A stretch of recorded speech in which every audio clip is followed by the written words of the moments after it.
Welcome back. It is 6:43 on your Tuesday morning. You can't just flip a switch and retire. And the closer some of us get to that age, the more we wonder if we'll actually be able to retire when we get there. So today we're going over how to know how much you really need to save up for retirement. Chris Mediate from Mediate Financial is here in the studio with us. Chris, good to see you as always. Thanks for having me, Steve. So obviously we're all different. We have different jobs, different lifestyles. Is there some sort of magic number that we all need to get to? Like, it would be great if we all had $1 billion, but... Isn't it funny that everybody thinks there's this number? Do you remember the old commercial where they would walk around with a number above you? So really, there's no magic number, Steve. It's really based off of your lifestyle. Your lifestyle is what's going to drive your number, meaning what are my expenses, what do I want, and do it. We call that a gap.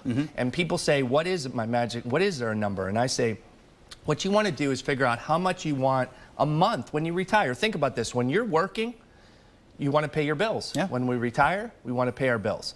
And so there is a number that you do need to focus on, and that's going to be dependent on your lifestyle and the type of retirement that you want. Now, I mean, bills for many of us are not going away. I mean, maybe we pay off our mortgage or something. So do more people tend to spend a little bit more? Do they spend a little less in retirement?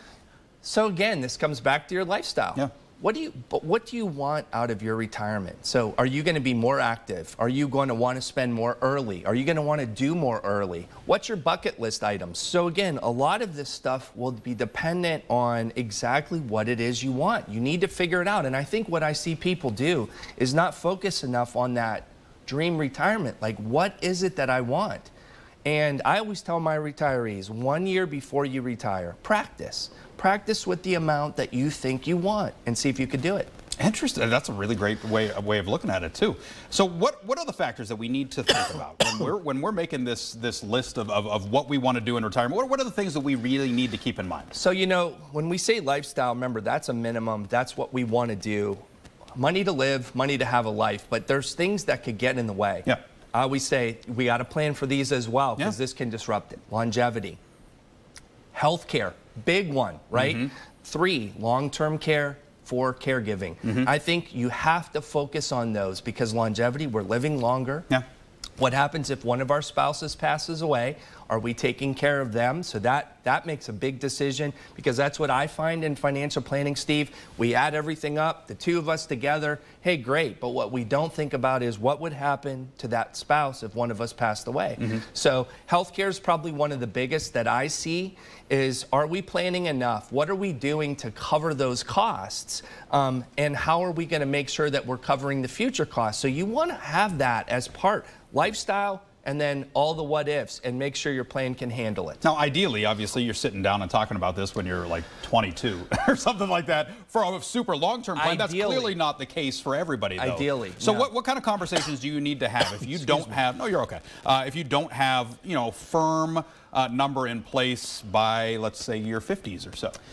So you better be budgeting, because you better be knowing what you're spending. So again, this comes back to, what do we want a month? I mean, you know, if you think about this, you know, people will say, well, you should have 80% of what you bring home as a retirement income. But what if you and I just like to sit on our back patio?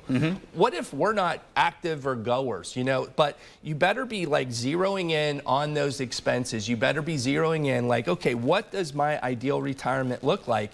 And then what that's going to do is, when we set the monthly number, it's all about the income, and that will help us. So remember this, you got Social Security, you got pensions possibly. So what else am I going to need? And starting having that conversation as early as you can, Steve, the better. And what's it come down to? Plan, plan, and plan. Yeah, having a plan in place. Absolutely. It all comes down to that. Every segment, we end up getting to that. But it does look a lot different whether you want to go visit that volcano in Hawaii or just chill on the back porch with your beer. I mean, no kidding. I mean, that would be me. Yeah, well, and there's nothing wrong with that. Chris, great to see you as always. Great. Thanks for having me.